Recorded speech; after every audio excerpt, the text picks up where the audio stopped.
एक thanks giving और आई है श्रीमती कल्याणी मसीह, जिन्होंने 500 रुपये का दान प्रभु को दिया है। प्रभु आपको बहुत आशीष दे, बहुत बरकत दे। परमेश्वर का धन्यवाद देना चाहते हैं। परमेश्वर कहता है मांगोगे तो तुम्हें दिया जाएगा। परमेश्वर कहता है कि तुम मुंह फाड़ो और मैं तेरे लिए क्या कर दूंगा, कैसे कर दूंगा।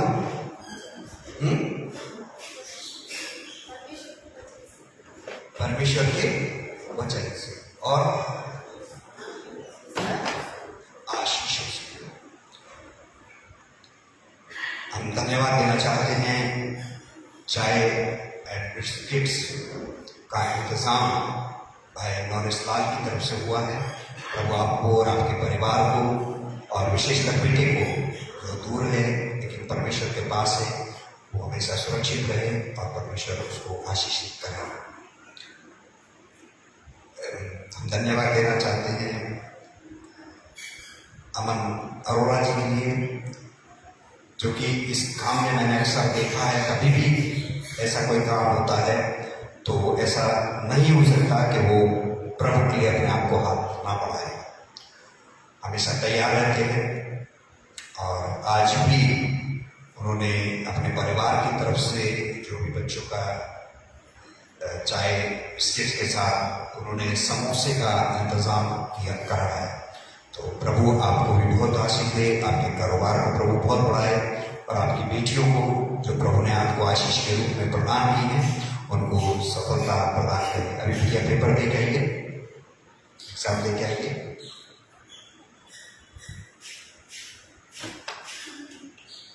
प्रभु का धन्यवाद हो कि प्रभु उसको लेके गया, सुरक्षित लेकर के आया है और बाकी खुदा के हाथ में उस बच्ची की हमारी प्रार्थना है उस बच्ची को सफल करें और जिस कार्य के लिए लेकर के गया था उसमें उसको सफलता प्रदान करें। समय है कि हम परमेश्वर के वचन में से पढ़ने के लिए निकालेंगे।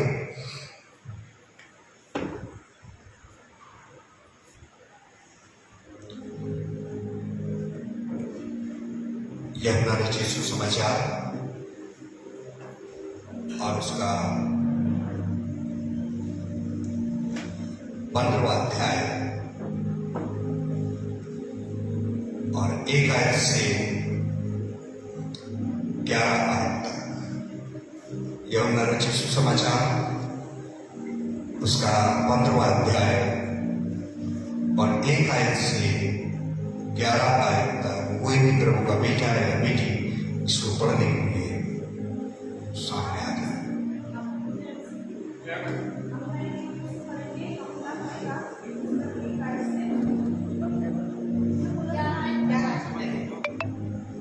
यीशु सच्ची दाखलता है और मेरा पिता किसान है।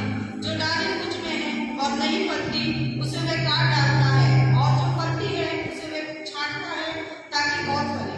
तुम तो उस वचन के कारण जो मैंने तुमसे कहा है शुद्ध हो। तुम मुझ में बने रहो और मैं तुम में। जैसे डाली यदि दाखलता में नहीं बनी ना रहे तो अपने आप से फल नहीं सकती, वैसे ही तुम भी यदि मुझ में बने ना रहो तो नहीं फल सकते।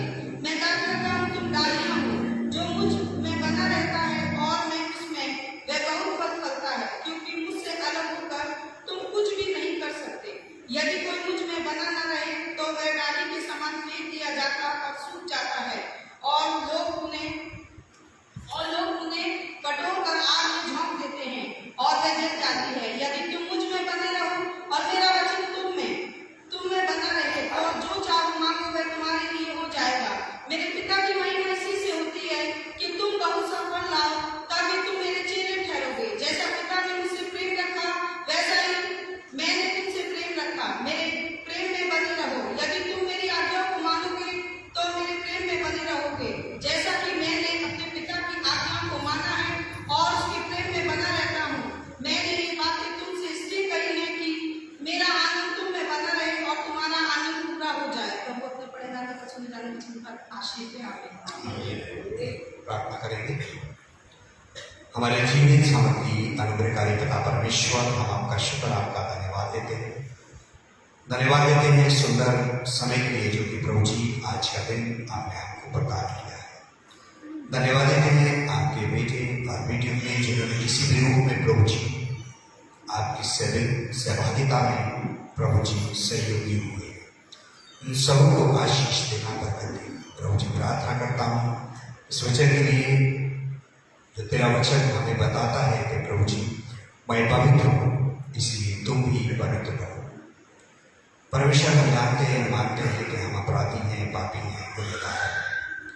हमारे अपराधों को, हमारे पापों को, हमारे गुनाहों को क्षमा करें, माफ करें, पाकर पवित्र करें और अपने योग्य बनाएं। प्रभु जी मैं जानता हूँ, मानता हूँ मैं भी अपराधी, पापी, गुनहगार हूँ। मेरे अपराध, मेरे गुनाह, मेरे पापों को क्षमा कर, माफ कर, पाकर पवित्र कर और अपने योग्य बना। क्योंकि परमेश्वर आपका वचन कहता है कि अगर तुम अपने गुनाहों की गठरी को मेरे हाथों में सौंप दोगे तो मैं उन्हें पीठ के पीछे फेंक दूंगा और फिर पलट कर कभी ना देखूंगा।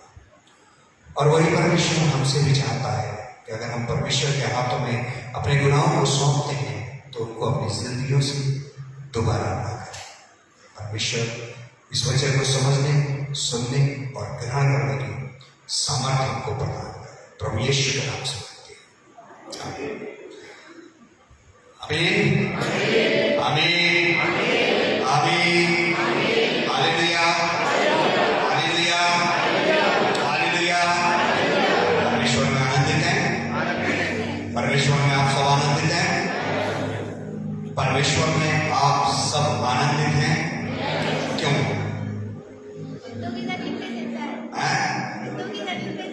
और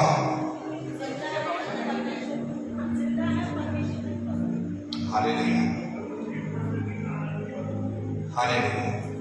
जिंदा रहना एक डिफरेंट बात है, जिंदा रहना एक अलग बात है, लेकिन जिंदा किसके लिए है? परमेश्वर की महिमा, ये मेन बात है ना।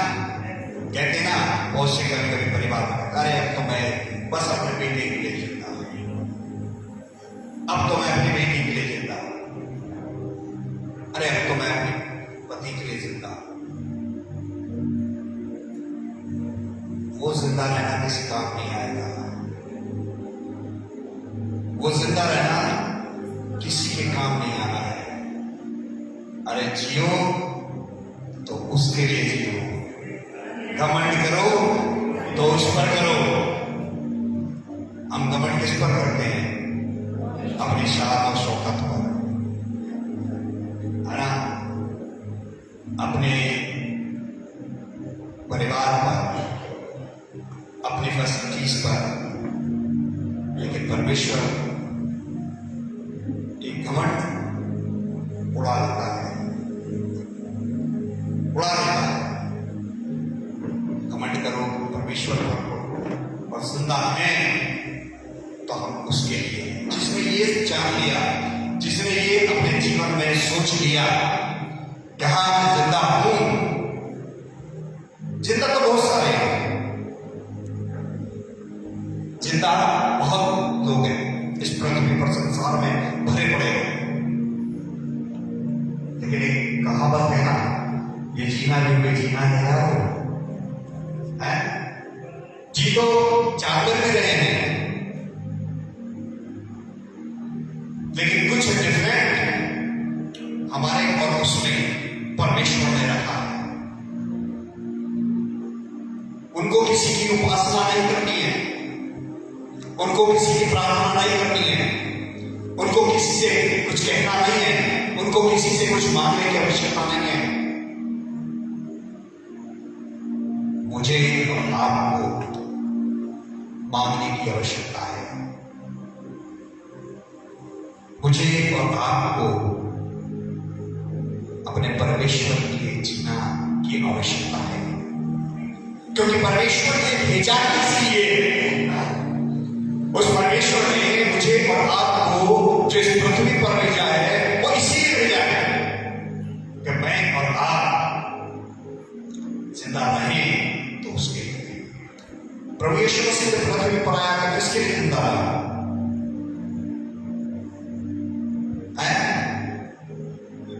किसके लिए जिंदा रहा?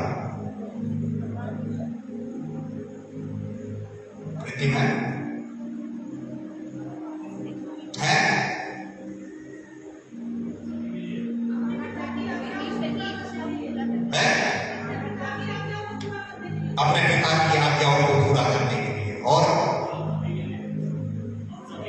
हम सभी के लिए और मानव जाति के उद्धार के लिए। निश्चित सही बात है, लेकिन उसकी जिंदगी में अहम जो था, जो उसके पिता ने उसको टास्क दे करके इस पृथ्वी पर भेजा था। और वो क्या टास्क था उसका? क्या था? पापियों का हालेलुया। ये उसके पिता ने उसको शिक्षा दे करके भेजी कि आप जाएंगे और आपको ये काम करना है, और इस काम करने के उपरांत आपको मेरे पास ही आना है। जीवन में हम सबों के टास्क हैं, परमेश्वर ने दिए हैं। परमेश्वर का वचन कहता है कि इस पृथ्वी पर हर एक को परमेश्वर ने क्या दिया है? दान दिया है, अर्थात टास्क दिया है, लक्ष्य दिया है, एक एम दिया है। लेकिन हम क्या करते हैं? कभी कभी माँ बाप भी कहते हैं ना कि हम तो चाहते थे कि हमारा बेटा एयरफोर्स में चला जाए, हम चाहते थे हमारा बेटा डॉक्टर बन जाए, हम चाहते थे हमारा बेटा ये बन जाए, लेकिन इसने चुनी ये लाइन। अब हम क्या कर सकते हैं? ऐसा ही मेरे और आपके साथ हो रहा है। परमेश्वर पिता ने जिस लक्ष्य के साथ या जिस टास्क के साथ मुझे और आपको भेजा है, आज इस पृथ्वी पर मैं और आप अपना लक्ष्य, अपना टास्क स्वयं निर्धारित करते हैं। कभी कभी परिवार में भी ऐसा हो जाता है, लड़ाई झगड़े हो जाते हैं। नहीं देखती मैं तुझे कैसे नहीं तू ये करेगा, नहीं मैं देखता हूं तुझे कैसे नहीं लाएगा, तुझे ये करना पड़ेगा।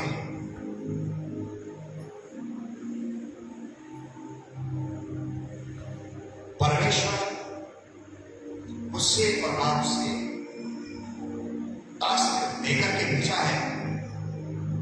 टास्क की जिम्मेदारी मेरे और आपके ऊपर है। परमेश्वर ने, प्रभु यीशु मसीह ने वचन में कहा कि जाओ और पूरे संसार में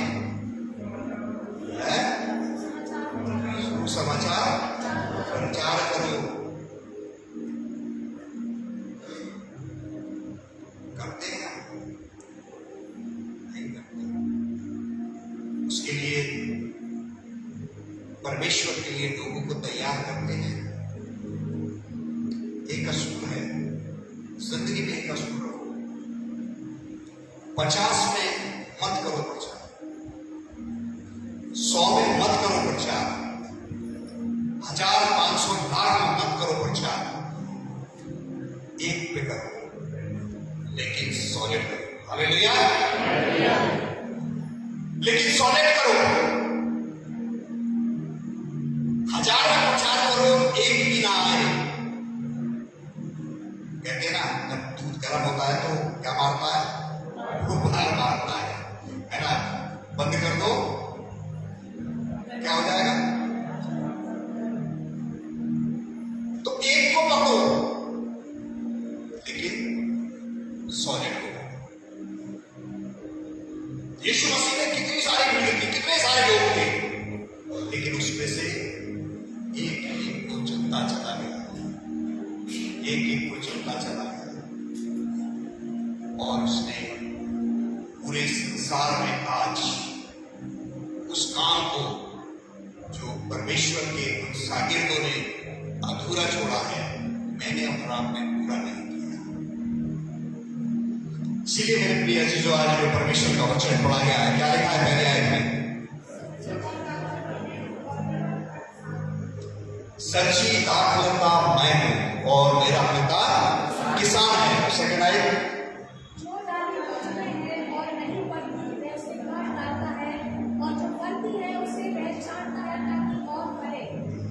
लिखा है जो डाली मुझ में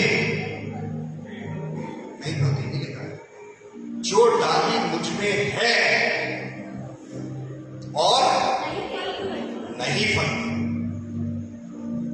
परमेश्वर इस वचन के माध्यम से मुझे और आपको क्या सिखाना चाहता है आज? जो डाली मुझ में है, अर्थात पेड़ में तो लगी है, पेड़ में तो लगी हुई है, लेकिन पेड़ के सहयोग नहीं करती है,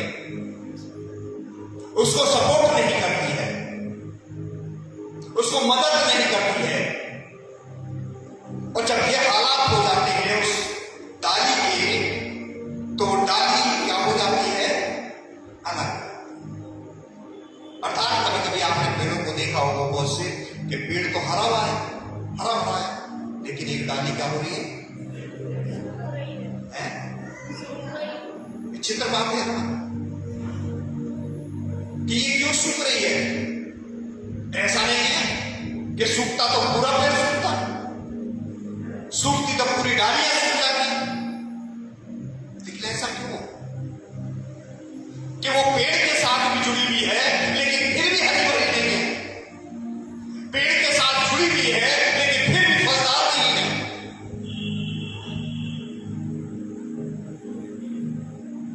हम प्रभु यीशु मसीह की मोहर को लेकर चल रहे हैं, हम प्रभु यीशु मसीह के नाम को लेकर तो चल रहे हैं, लेकिन जो डाली के अंदर खूबी होती है, जो डाली के अंदर खूबी होती है, वो होती है पत्ते और उसका फल। ना तो मेरे अंदर फल है और ना हमारे अंदर क्या पत्ते, अगर पत्ते, जब पत्ते और फल नहीं है तो मुझे कैसे लोग पसंद आएंगे? फल वाले, हरे भरे नहीं, मुझे मेरी कैटेगरी के लोग है ना पसंद आएंगे। और परमेश्वर क्या कह रहा है? जो डाली मुझ में है, यानी कि परमेश्वर कह तो रहा है इस बात को कि हम उसमें तो हैं। वो क्यों है? क्योंकि हमने बपतिस्मा लिया है। वो क्यों है? हमने कन्फर्मेशन लिया है। वो क्यों है? हमने शादी करी है क्रिश्चियन तरीके से। वो क्यों है कि हम परमेश्वर की इबादत में इतवार को जाते हैं। वो क्यों है? किसी के यहां संगत हो रही है तो हम जा रहे हैं।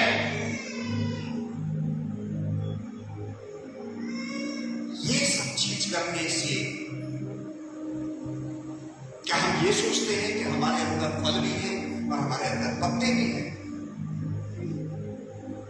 हो सकता है मैं अपने सहयोगी को धोखा दे सकता हूं, मेरा सहयोगी अवश्य कह सकता है, क्या कह सकता है?